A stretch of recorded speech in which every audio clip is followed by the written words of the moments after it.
Welcome back to Natural Ones, everyone. Today I'm going to be doing another monster melee where I look at a classic D&D monster across all editions of D&D and rate them on their lore, appearance, and combat statistics and abilities to find the best portrayal of that monster in all editions. And today we're covering the Balor, one of the most fierce and powerful demons in all of the Abyss. These guys were heavily inspired from the Balrog of Lord of the Rings. They usually act as generals for the armies of the Abyss. These are all the way back from Advanced Dungeons and Dragons, so that's where we'll start. We begin in Advanced Dungeons and Dragons in the Monster Manual, and we see the Balor here described as Type 6, the highest type demon in all of the Monster Manual. Here we see them wielding a sword and a whip with many tails. And just like we see in a certain Fellowship movie, the whip is designed to drag opponents into the flames, which the demons are able to create around themselves. Not much is given about their personalities, but it does say that with the proper invoking, offerings, and promises, Type 6 demons might be convinced to cooperate with a character or group for a time. And these chaotic evil beings will attempt to usurp or take command of whatever situation or deal that they have made. Though it does say the Type 6 Balor is actually a bit more of an organized evil, making it a little bit more lawful, which is very stark in difference to the rest of the demons of the Abyss. So a good start, it establishes kind of their place as one of the most strongest demons. It doesn't say much about what they're used for, besides the fact that they might be summoned or cooperate with people. But for first edition, this is pretty good, and this is a solid base on which to work with, so I'm going to give it a 4 out of 10 for the lore. Now getting into the art and kind of design side of it, we have a pretty basic looking black and white picture like all Advanced Dungeons and Dragons depicting the Balor. Here we see the sword that they described as looking almost like a lightning bolt, even though it is never really described as having any sort of lightning effect or thunder effect, anything like that in any of its abilities. We also see a small version of this whip with many tails. It's given great big wings, a large body, and a head with horns. I think this is pretty good. It definitely does not match up with a lot of the art later on.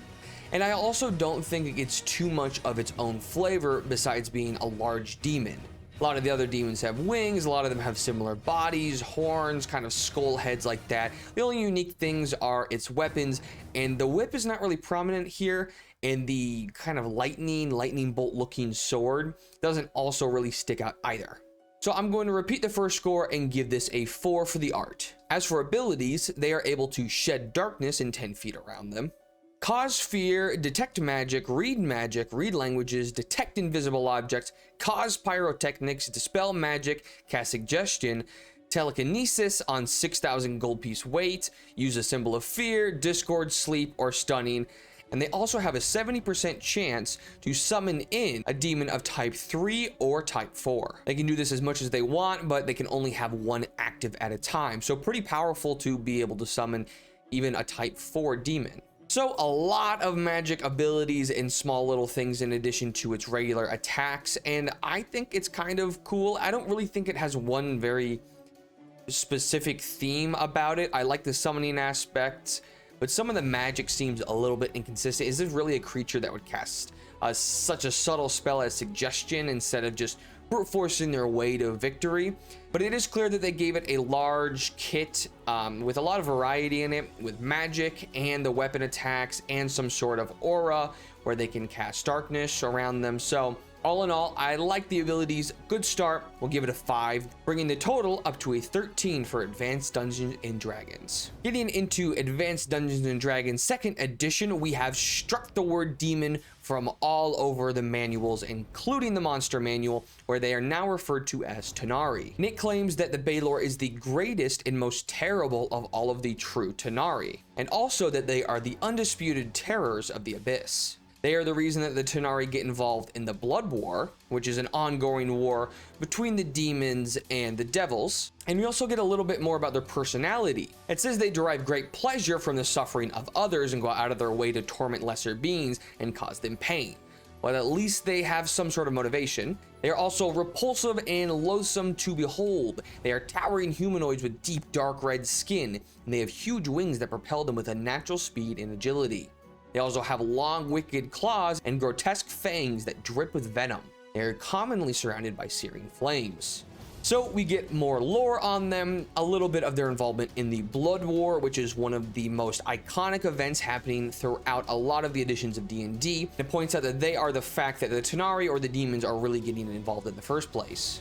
The only personality they really give them is kind of the typical demon, but it does describe them as the quintessential Tanari. So I wouldn't really describe them as a trope, but instead maybe the original that all the other tropes are based off of. Also does continue to say that they do make pacts on the material plane. So it does give them a little mark of intelligence, as they are one of the only Tanari that realize that making pacts on the prime material plane will make them more powerful. And the Balor are so rare that it even puts a number on the amount to have been known throughout the universe, and that number is 24. There are at least 24, probably close to 24, not many more of the Balor running around. It does kind of dethrone them from their position as the generals of the Blood War though, for even though they are most of the involvement, a lot of the tactics and general is done by the Meriliths. But the Balors are pretty much unchallenged even by the Merilith, and that is just because of their pure brute strength.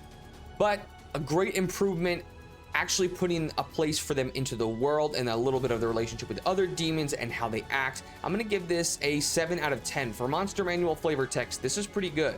Moving on to the art, I really like the art for this. It already gives it so much more character, and I really like the use of color.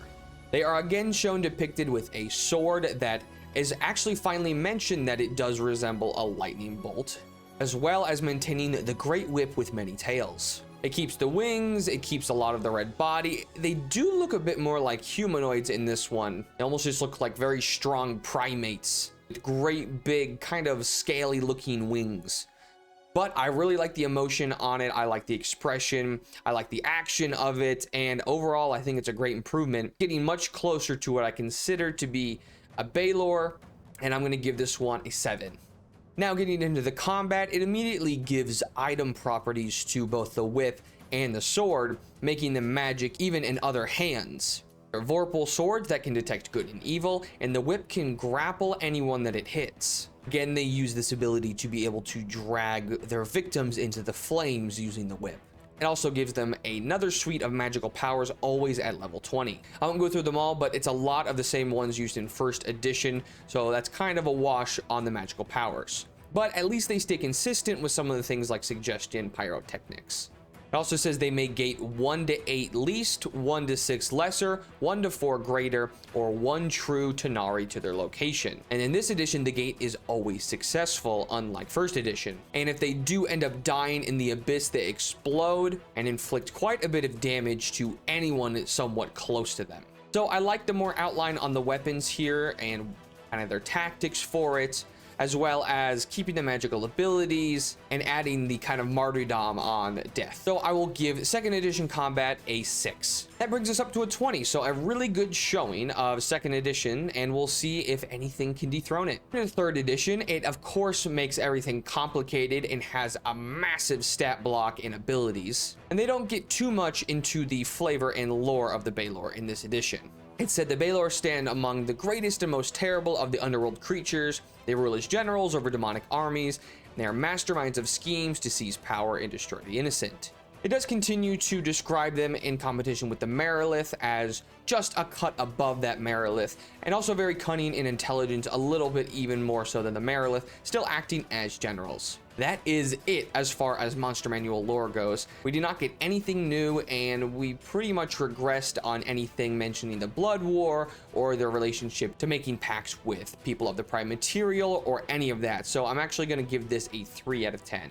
Looking at the art is a really cool photo of the Balor. It is a little difficult to see in the actual Monster Manual, but it is depicted a lot like the last one.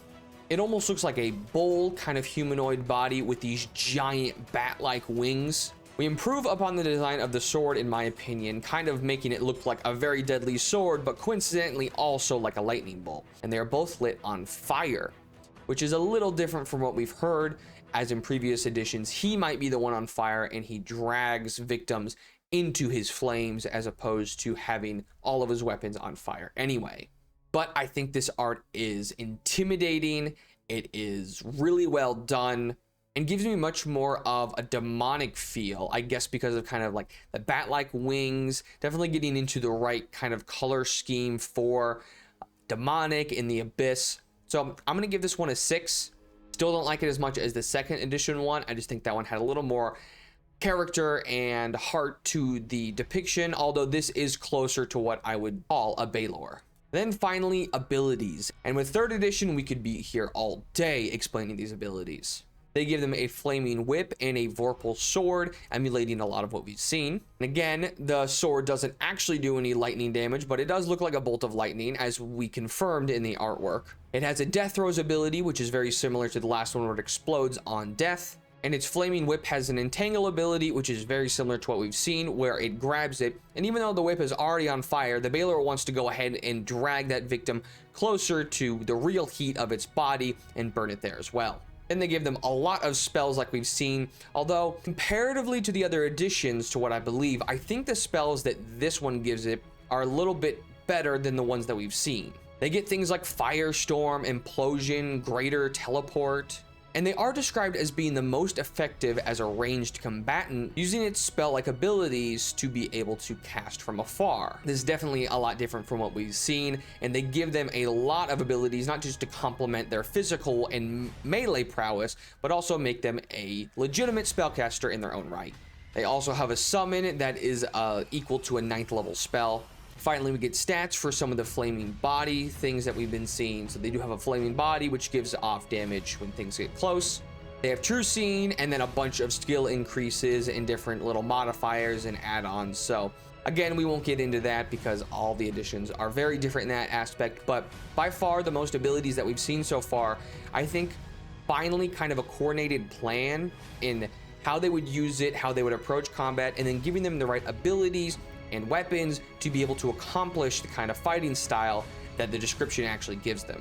So as with 3rd edition, a lot of the times I think that the number side of it and the combat side is probably the best, and I'm going to give it an 8 out of 10 for its combat and abilities. This thing would be extremely difficult to fight in combat at a CR of 20. That brings us up to a 17, not enough to dethrone 2nd edition. That is really good. And of course it is 3rd edition, so really good combat wise and really creative use of that, but it just lacked on the lore. And of course the lore might be there in other books, and I'm sure that it extends on the Balor in other books, but we're looking at Monster Manual only just to remind everyone. Getting into 4th edition, where we have these neat little Balor lore checks with DCs attached to them, we can see a little bit of the background of the Balor.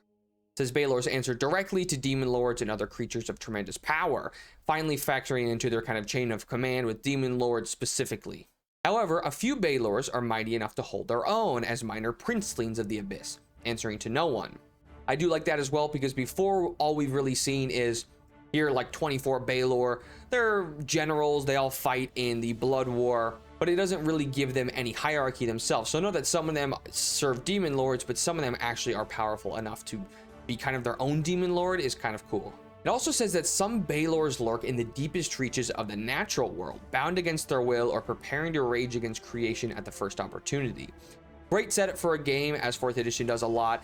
Putting lore in here that could actually affect a regular playthrough. This would be a great secret or boss down the line for a high-level party to encounter or to hear rumors about that are actually on the plane, and you don't have to go travel all the way to the 97th layer of the abyss or something to be able to see one of these Balor.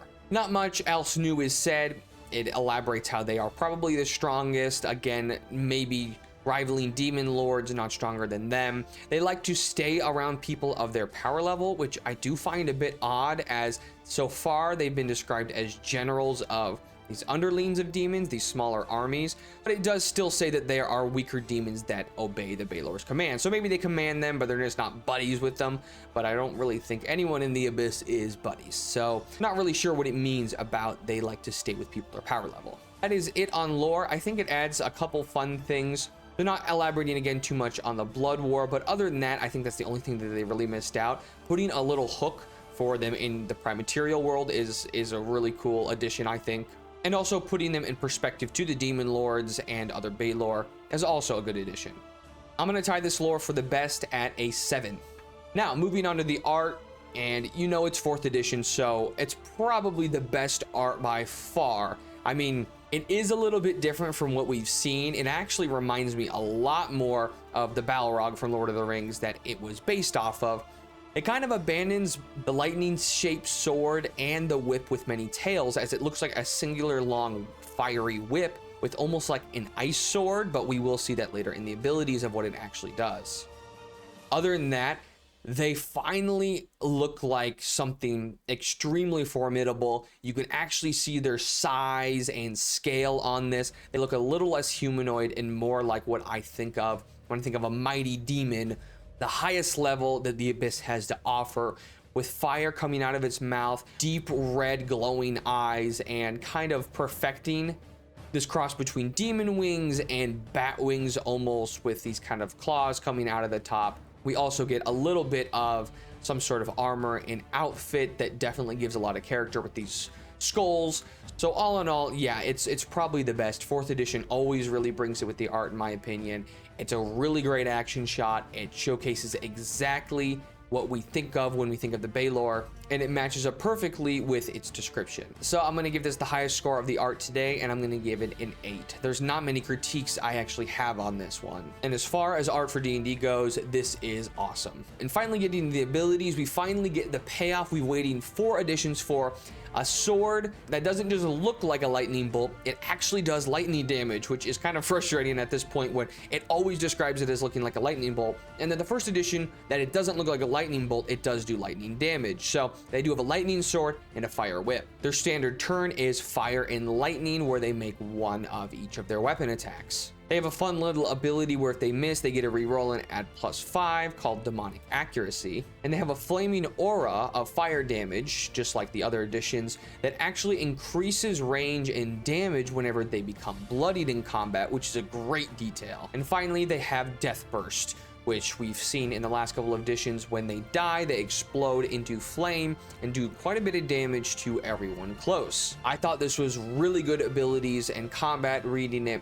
But then I remembered this is the first one without any sort of magical spells or spell-like abilities. So far, they've made it a pretty big point that these things have spells and they are quite proficient at casting, usually being the highest level caster that these editions have had to offer. So getting rid of that is the only bad part I see. Otherwise, it keeps it simplistic, but also gives it really cool abilities and really prioritizes using its 2 weapons. Also really like the flaming body and the explosion at the end, but I can't exactly forgive those spells, so I'm going to give this a 6. And that brings us to a total of 21, which just barely beats 2nd edition thanks to this amazing art, and that'll put 4th edition in 1st place. Finally, 5th edition, the current edition. If you see a rendition of a Balor today, this is most likely the one you will be using. It describes them as figures of ancient and terrible evil. Balor's rule as generals over demonic armies, yearning to seize power while destroying any creatures that oppose them. Wielding a flaming whip and a longsword that channels the power of the storm, a Balor's battle prowess is fueled by hatred and rage. It channels this demonic fury in its death throes, falling with a blast of fire that can destroy even the hardiest foes. Well, this description pretty much just gave away the entire combat side, and it does really match up with what we've seen so far for the Balor. There also is a summoning variant, but that is actually it for the lore and the monster manual in the 5th edition. This is pretty much just as much, if not smaller, than what we got in 1st edition D&D.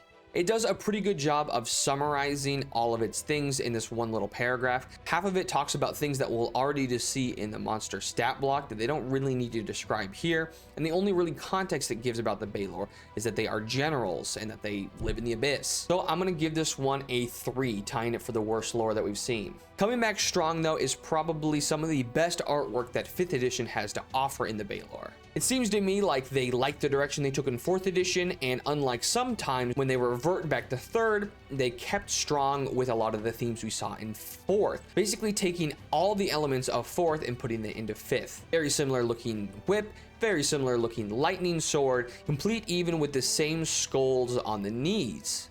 Again, we see glowing red eyes and some sort of fire, something coming from its mouth, bat-like wings, and simplistic armor looking like, again, exactly what I think a Balor should. I think this comes in a little bit under 4th edition, but I mean, it's really good. It stands on its own, and it's really good artwork, so you can't really fault it that much. I will give it a 7, one under the 4th edition, because I don't think that it's as good.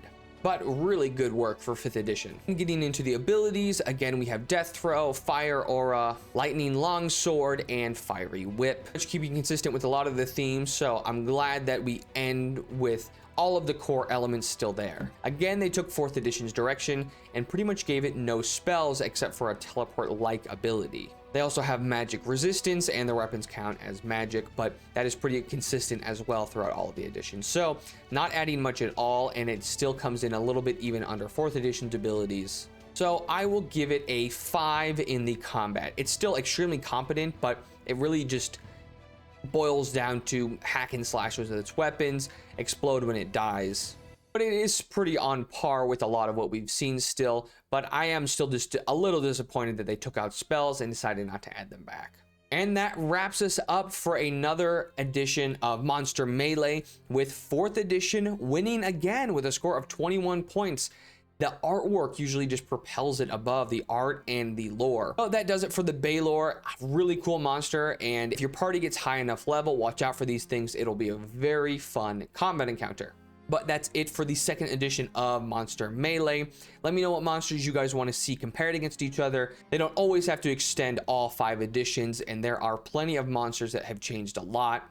I hope someone pulls ahead above 4th edition, because all I've really heard is crap about 4th edition, but I really do think the only spot where it kind of falters is a lot of the numbers. If you were to somehow combine the numbers and some of that side for 3rd edition and a lot of the art and lore for 4th, would make the perfect edition of D&D, but we'll see which one ends up on top next time in Monster Melee. Thank you so much for watching. Please leave a like and subscribe.